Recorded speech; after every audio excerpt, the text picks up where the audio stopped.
Tuhan bersamamu. Dan bersama rohmu. Inilah Injil suci menurut Matius. Dimuliakanlah Tuhan.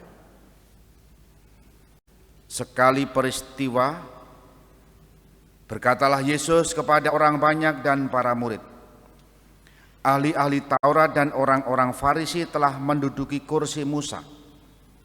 Sebab itu turutilah dan lakukanlah segala sesuatu yang mereka ajarkan kepadamu.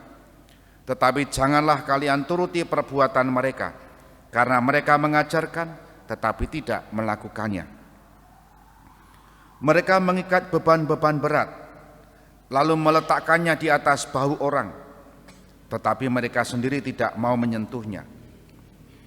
Semua pekerjaan yang mereka lakukan hanya dimaksud supaya dilihat orang.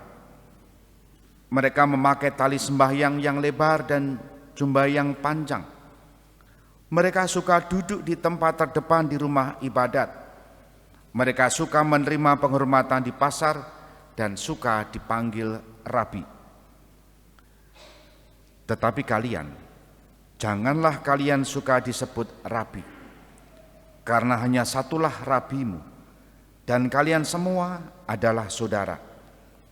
Dan janganlah kalian menyebut siapapun bapa di bumi ini, karena hanya satu Bapamu, ialah Bapa di surga.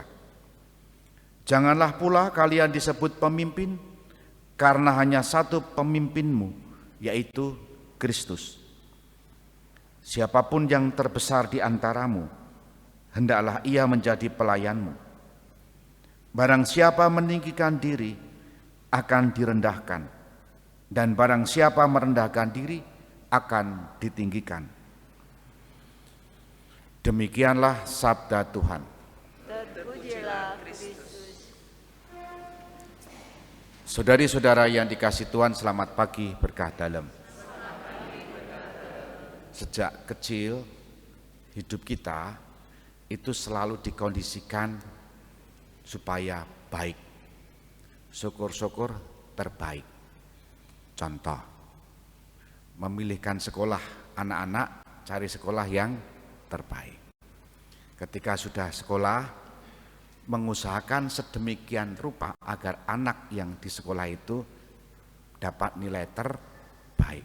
Tidak ada satu orang tua pun yang mendukung anaknya supaya mendapat ranking terakhir. Tidak ada. Selalu pengen yang terbaik. Bahkan untuk mendapatkan pekerjaan pun juga pengennya selalu yang terbaik. Syukur-syukur mendapat kedudukan yang tinggi, jabatan yang tinggi. Meskipun kecenderungannya sekarang ini pekerjaannya sedikit, syukur-syukur gajinya gede, mendem gitu.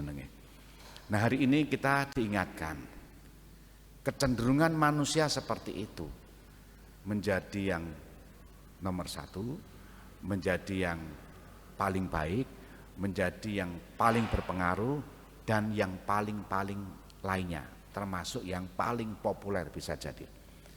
Diingatkan dalam hal apa? Diingatkan dalam hal apa? Meskipun manusia memiliki kecenderungan seperti itu dalam segala level, semangat rendah hati jangan diabaikan. Dan itulah ciri menjadi pengikut Yesus. Injil hari ini Yesus mengkritik ahli-ahli Taurat, orang-orang Farisi yang berlomba-lomba untuk menjadi dan menunjukkan sebagai orang yang terdepan, terpenting, terhebat, terpandang, dan saudara-saudaranya, istilah-istilah lainnya. Yesus menunjukkan sikap mereka dan memberikan satu nilai yang bagi kita masih terus menjadi perjuangan. Apa itu? Rendah hati. Kerendahan hati itulah menjadi semangat hidup kita. Bahkan rendah hati itu menjadi ibu segala keutamaan. Dari kata humus, ya, bagian yang paling bawah tanah supaya ditanami pepohonan itu kan tumbuh di sana, tanah yang subur. Kalau orang memiliki semangat kerendahan hati, suburlah keutamaan-keutamaan yang lain. Maka pesan untuk kita adalah dalam segala aktivitas kita dimanapun kita berada, kita bawa semangat itu, rendah hati. Tidak ingin menunjukkan yang terhebat meskipun kita hebat, tetapi jangan lupa pelayanan-pelayanan itu menjadi bagian bagi kita untuk mengkondisikan kerendahan hati kita. Kita sudah masuk pada masa paroki Kalasan, pemilihan pengurus dewan. Tidak semua ketua lingkungan atau lingkungan mengirim utusannya untuk menjadi pengurus lingkungan. Memang menjadi pelayan gereja itu tidak favorit. SK-nya pun tidak bisa digadaikan. Tetapi menjadi penanggung jawab yang konkret di tengah umat. Maka sebetulnya tantangan kerendahan hati ada di sana. Pelayanan-pelayanan gereja yang kadangkala disepelekan, tidak dipandang dan dihindari. Maka seringkali terjadi adalah ada umat yang mampu tetapi tidak mau. Yang terjadi adalah tidak mampu tapi mau. Kalau mampu tapi mau itu jarang sekali. Tantangan besar bagi kita.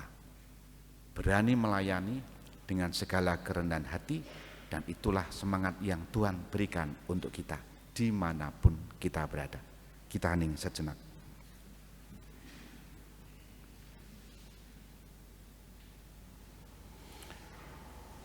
Dimuliakanlah Yesus yang dulu hidup, sekarang dan selama-lamanya. Amin.